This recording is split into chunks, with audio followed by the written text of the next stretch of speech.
Welcome to another episode of Getting Your Shit Together.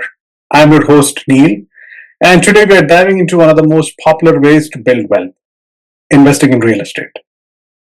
Whether you're considering your first property or you're curious about the different ways to get involved in real estate market, this episode is for you.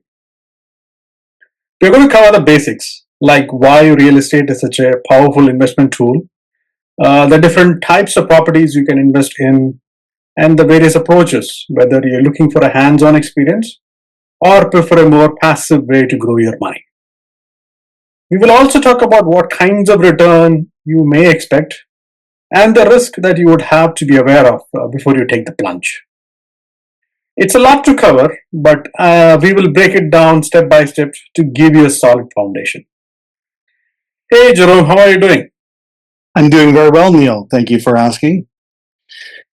I'm sure a lot of our viewers would be wondering about this topic. We are in the year 2024, and it has not been a great year if you have invested in real estate. In fact, I've talked to a lot of people who appear to be have been burnt or are just sored at the idea of investing further in real estate. So, what do you think? Is this a dead topic? Ooh, you picked a good time for it, that's for sure.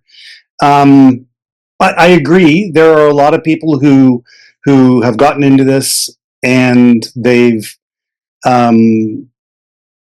questioned why, maybe over the last couple of years, because we've seen some very tumultuous times in the real estate market and with interest rates. So many people may have bought low and experienced the increases in the rates and terms and things like that. So it's been a bit of a challenge. But then there are a lot who have overcome it by thinking a little bit forward and planning a little bit differently, not so much for the influx of cash flow today, but for the long run. So we're going to touch on a couple of different topics today or approaches rather, and see which one makes sense for you. And if you're still not sure at the end of this, you know two people who can walk you through the process and help you decide if this is a right avenue for you. Yeah. Well, I think what people tend to forget is everything moves in a cycle. Mhm. And we are just at that stage in that cycle where things look all doom and gloom. Yeah. But things will change. And maybe in a few months or years, you would still be at the top of another frenzy where people are chasing to get into the market. Yep. But it's always a good time to relook the basics and see as to what are the fundamentals of a real estate investment portfolio and how should people approach it. And so that's the goal of today's episode. Yeah. So let's start with maybe discussing investments in general and why real estate investing is meaningful. So, of course, Good place to start. yeah. So the first thing that we should address is why should anybody invest in any asset and not just keep the money under their mattress? It could get a little bit flat under the mattress, and that's very both literal and figuratively speaking. And by flat, I mean it doesn't gain you anything to sit there, right? Yep. So when you invest in anything, whether it be a stock, a GIC, or real estate, you'll earn something on that investment. Mm-hmm. Some investments are very hands-off. You may deal with a financial advisor who takes your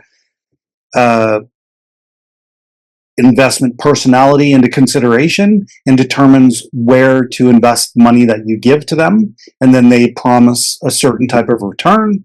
And the same thing with real estate. You know, you could purchase a property and look at it from what am I earning today or what am I going to earn in the future, and be both hands off or not. You know, you may want to control the process a little bit more. So real estate has great potential for long-term appreciation, much like others, and wealth building. It just happens a little bit differently than some things. Yeah, what I tend to like about real estate is the sort of a hedge against inflation. So not only is the asset or the investment giving you returns, maybe in form of rental income or interest income, or depending on the kind of investment you make. Yeah. But also that the asset itself appreciates and usually is ahead of the inflation, which means your wealth is protected against inflation. So, for example, if the inflation is maybe at 3% and the asset rose at 5%, then you're still ahead by about 2%. Yeah. And people will always need a place to live. So Yes, the absolutely. demand for the real estate is always going to be there, especially in Canada. Mhm. So we talked about the long-term appreciation aspect, the wealth building aspect, inflation aspect, Yeah. and there are also some tax advantages to it, right? Like any other business, investing in real estate gives you access to concepts like depreciation, wherein you can depreciate the value of an asset, not the land, but the building or the structure on it, Yeah. and you can claim a tax reduction every year in your tax filing. Yes. Expenses are also tax deductible. So things like property taxes, any utilities that you might be covering for the tenants, whatnot is repairs and maintenance. They're all taken out of your income before you have to pay tax on it. I like all these concepts. Yeah.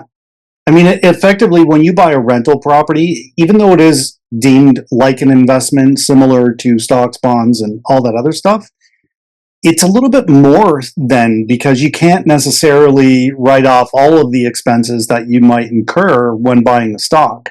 Mm-hmm. Like, if you were to buy a stamp and use it to send your financial planner a note, you can't write that off, but you can if it's a property or real estate. So Mm-hmm. effectively, you're buying a mini business when you own real estate. And that's another advantage because it allows you to leverage some aspects of it as well. Yeah, which brings to the concept of leverage, Mm-hmm. which is that you're buying this asset most likely with some sort of financing in play, especially investment properties. And so just putting in maybe 20% of the value of the purchase in form of a down payment, we are able to have 100% control of the asset. Yes. Right. So, and that gives you, or that amplifies the outcomes. Now, it can be a gain or it can be a loss as well. But still, there is an amplification or a leverage aspect, which again can do wonders. Now, let's maybe talk about the different kinds of real estate. Right. Generally, when people talk about real estate or buying and selling, they're looking at just houses. Mm-hmm. But real estate is beyond just houses, right? Really? Can it include a tent in the backyard? Well, it can include the land. Yeah. Right. But that actually brings something very, very specific. Something that has come out recently is lenders and the government are now allowing for people to build small, like laneway properties in behind your house for increasing the density of population in certain areas. So so cities are encouraging garden suites, or maybe conversion of any space that you can find, even garages into living spaces nowadays. Yeah. You might just have to go with something electric for the heat in the tent. But there's all kinds of different property types. For residential, as you were going to mention, I think, Neil, there's obviously your single family homes. There is townhouses, row houses, which can be deemed freehold or condominium. There's even condominium style in apartments, both low and high rise. And then there's the non-single, which are duplex and triplexes and things like that, which we tend to call it as multifamily. And again, those could be smaller multifamilies or maybe even apartment buildings. Exactly. Yeah. So many different options. Yeah. And so those are mostly the kind of real estate which is used for people to sort of reside in, right, as their residence. Yeah. And then you have other kinds of real estate, like an office building. Yep. Or a commercial storefront, malls, hospitals. Yep. Senior living homes.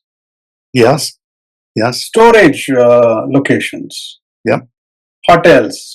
And generally, people tend to focus on just the residential part of it, or that's the most in demand piece of it. But there is a lot that you can explore and create a niche for yourself in. Yeah. I think part of the reason why people will focus a lot on residential specifically is because, in fairness, in a lot of cases, there is a lower entry point. As you mentioned, the 20% down would be if you're just going in first flush buying an investment property that's residential. But could you convert an existing home into an investment property? For sure, you could.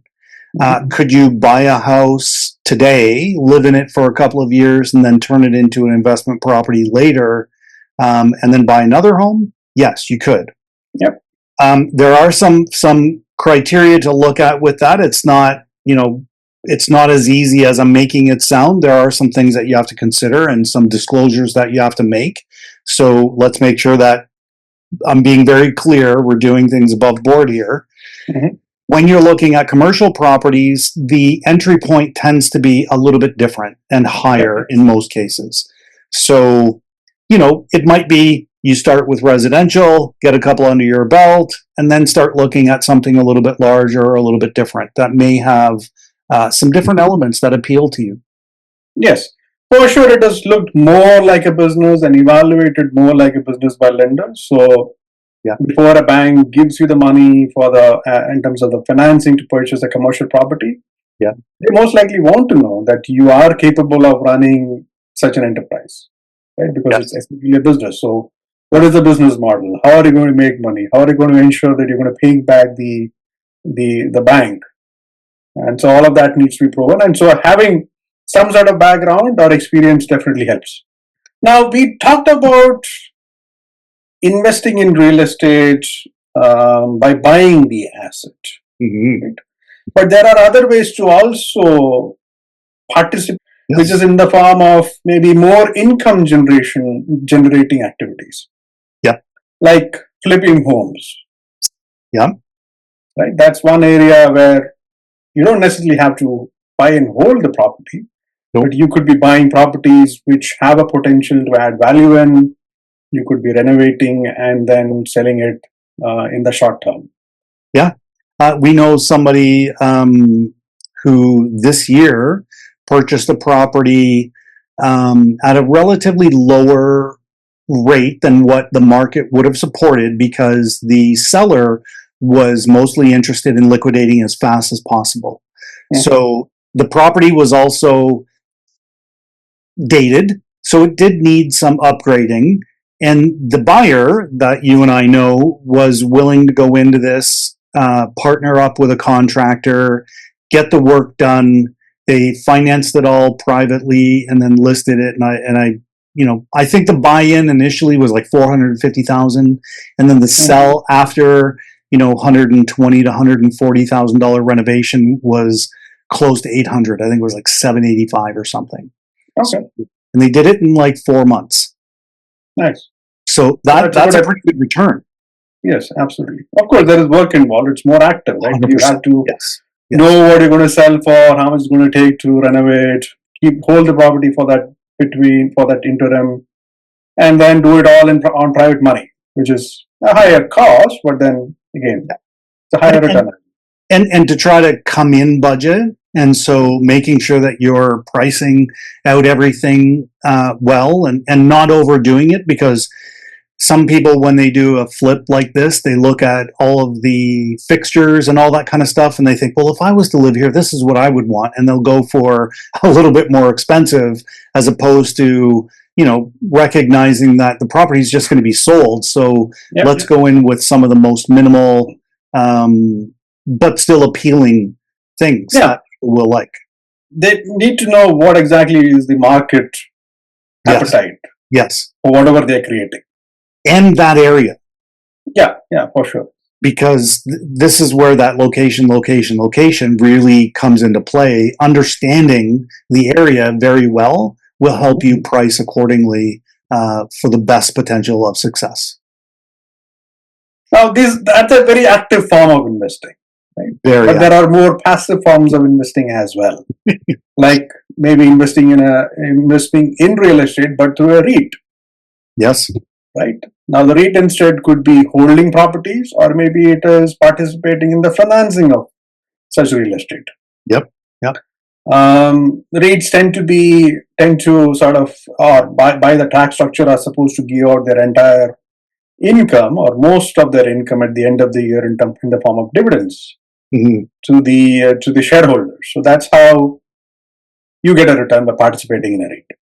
It's kind of like a shared program where a group of people will all pull their money into somebody else purchasing and managing a property, and then everybody sort of shares in the profits and the good things that come out of that. Yeah. The passivity is that you don't have to go to the property to kick somebody out or to find out if you're going to have a good tenant or not. You can just let it be somebody else's problem. Yes. So my understanding and maybe the takeaway on this is if you're going to be a little bit more active and take on more of the risk of flipping or managing your own property, you can certainly benefit more by being that person. But when you're getting involved in a REIT or real estate investment trust like this, you may forego some of the profits, but you don't have to do as much. Yes, it's a very, very passive form of participating in an investment scheme. Yeah. Yeah. So REITs are more bigger structures where maybe you're participating with hundreds or maybe even thousands of other investors. Yeah. But you could also look at something like a joint venture or more of a syndicated deal, Yeah. where you're participating in a venture with limited set of investors. Yes. Maybe you are the money partner and somebody else is the active partner, right? So that is another way we can invest. Maybe investment sizes would be higher than what you would need for a REIT. Yeah. But you may have more or greater control or influence without being active. Yep. So for some of these scenarios that you just mentioned, Neil, if somebody was living in like Barrie, how would they find joint venture partners or other syndicate partners or these real estate investment trusts? What would you recommend? Real estate investment trusts tend to be more bigger. They are more widely advertised. So if you're familiar with the stock market, maybe you can find a few of the bigger ones on that. Or if you're participating in real estate clubs, you might find that they're coming and presenting certain options or investment opportunities that you might be interested in or want find worth pursuing. Yeah. So those are some ways. If you're looking for more active partners that you want to sort of join with and look at investing or buying real estate, then again, real estate clubs tend to be good fertile grounds for those. But again, the important thing is doing your due diligence in terms of who you are engaging with, what is their track record in terms of not just performing and making money for themselves, but also how good are they in having a partnership with somebody. Yeah. And do you get along with them? Yes, exactly. It's you need to be sure that with whom you are engaging into some kind of partnership. Yeah. It's some sort of a marriage. It is. I mean, where money's involved, you still want to have a very clear head and understand what the relationship is and be very, very clear about it. Because I don't think you want to go in and just offer up money and not have things be very clear between parties. So contracts are good. Have lawyers look after them. Having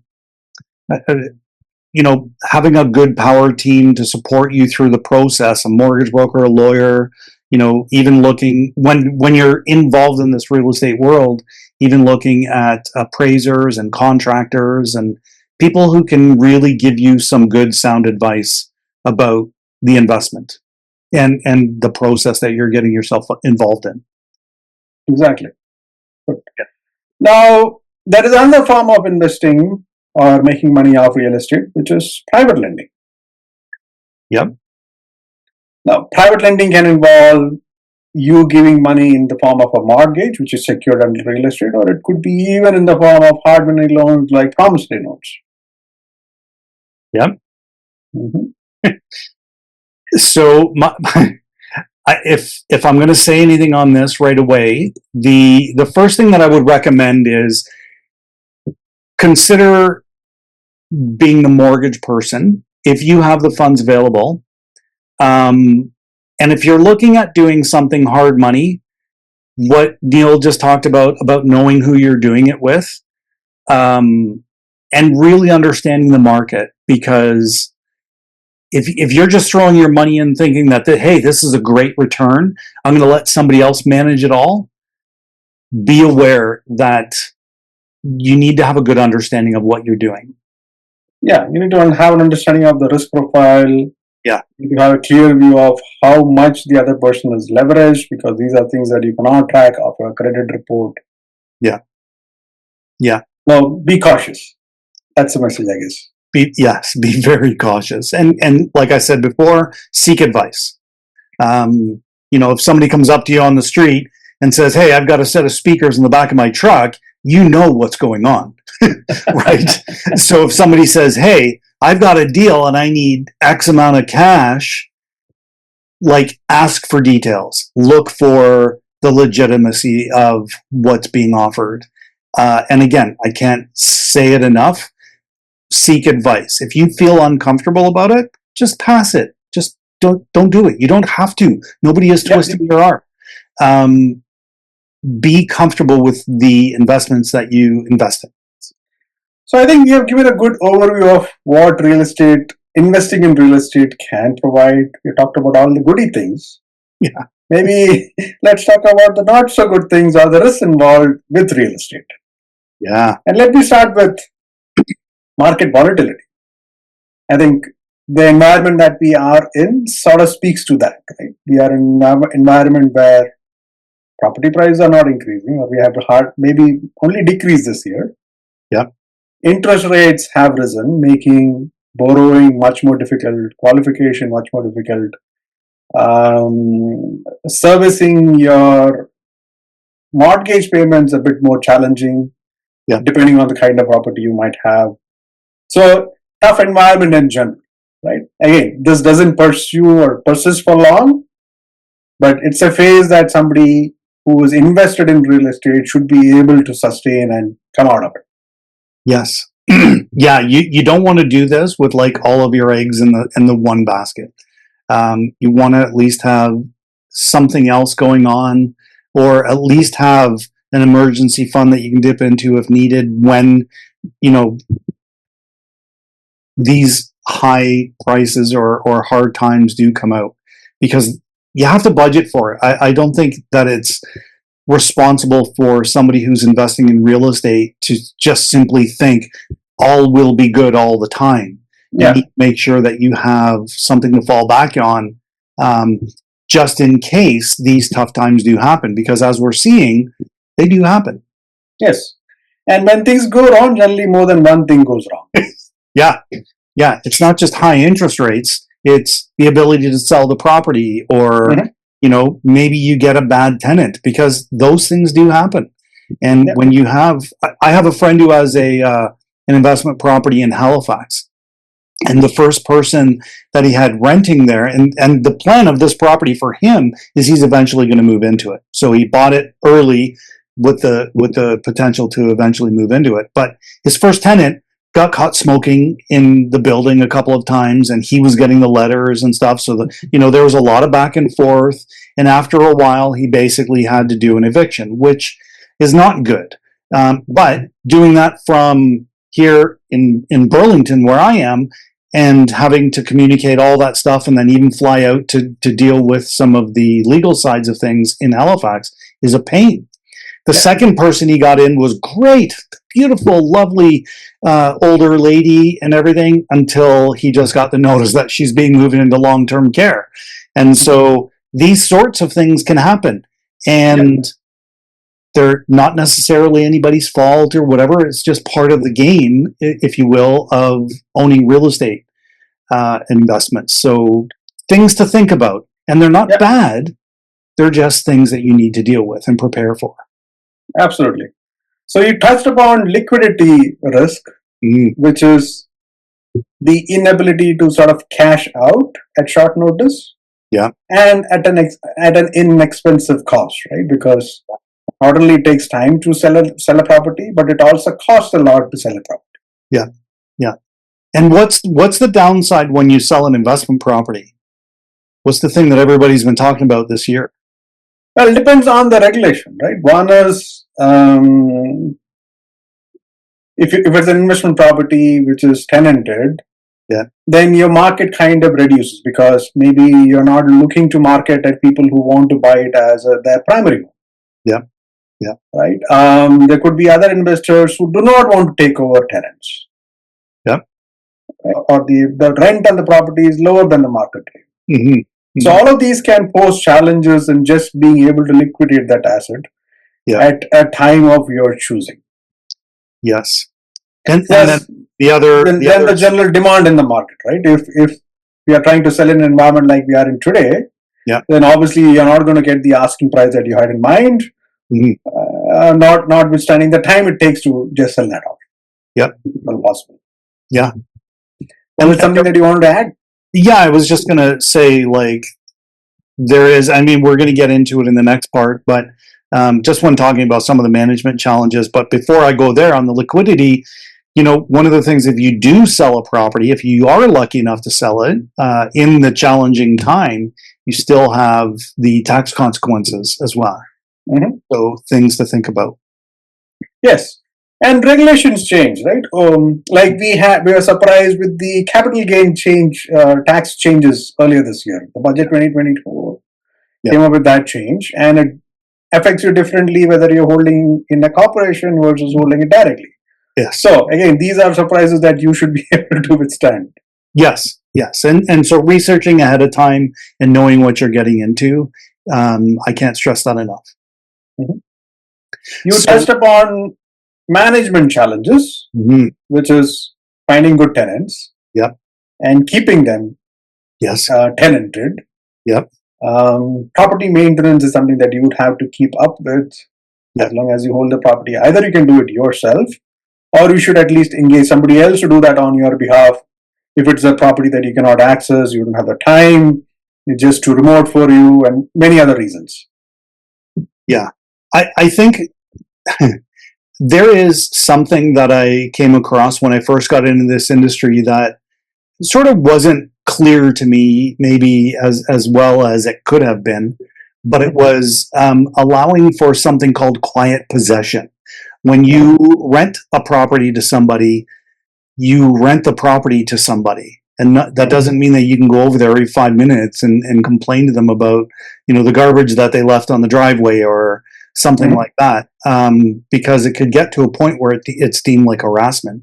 So you have to be comfortable with your ability to handle those situations, both internally and with whoever is managing the property, whether that be you or another property manager. Exactly. Yeah. And then dealing with legal issues as and when they arise, right? Maybe you have a tenant who is not paying you rent. Yeah. Or who has damaged the property. So how do you deal with all those things? You need to have the know-how, or at least know somebody who knows about it to handle such situations. Well, as mortgage brokers, we can obviously look at from a financing standpoint, what is it that somebody is going to be eligible for? Yes. And eligibility varies quite a bit depending on which bank or lender that we approach. What happens if we can't find like a Scotia or TD bank for that client? Are there other opportunities? Oh yes, there are a number of lenders that you could look at. Yeah. And again, depending on the scenario, it may or may not make sense. Yep. But at least approaching a broker will give you insight in terms of at least what the options are. Yep. Going to your bank may not give you the entire picture of what is feasible. Chances are it probably wouldn't unless you have an exceptional person that you deal with at the branch. And by exceptional, I mean they need to understand not just their own bank's policies, but other banks' policies as well. Mm-hmm. And this is where Neil and I come in. For anybody who's listening, we don't understand just one lender's policy. We have our Our company, Mortgage Alliance, dealt with over 88 different lenders last year. And I think personally, like Neil and I, probably had at least more than 20 ourselves. So we deal with multiple lenders all the time. And we understand the policies and know strategically how to help people make the best use of the lenders at what time. Exactly. Yeah. Now, talking about lenders, there is another risk which we should maybe touch upon, which is the risk of over leverage or managing your debts in general. And the thing that I would probably add to that as well is that it's not always going to be like it is today, either in the market or your personal situation, right? Yeah. So when you look at real estate investing, in any case, whether you're purchasing, whether you're getting involved through joint venture, whether you're providing mortgage money for loans, your situation could change year to year. And so being aware of your own path is helpful, as well as being aware of what's going on in the market. So that's it for today's episode of Getting Your Shit Together. I hope this gave you a clear picture of what it takes to get started in real estate investing. We talked about why real estate is a powerful asset class and a tool, and the different types of properties and investment approaches, and some of the risks and rewards that come with it. If you're new to this, remember that you don't have to dive in head first. Start small, do your research, and don't be afraid to ask for help from experienced investors or professionals. Real estate can be an incredibly lucrative tool for building wealth, but like any investment, it's all about the planning and execution. Thanks for tuning in. And if you like this episode, please be sure to subscribe, leave a review, and share it with somebody who's thinking about moving in the investment world. As always, if you have questions or if you have topics that you'd like us to talk about, let us know. Reach out to either Neil or myself, and we'll put them in future episodes. Until next time, take care and keep working on getting your shit together.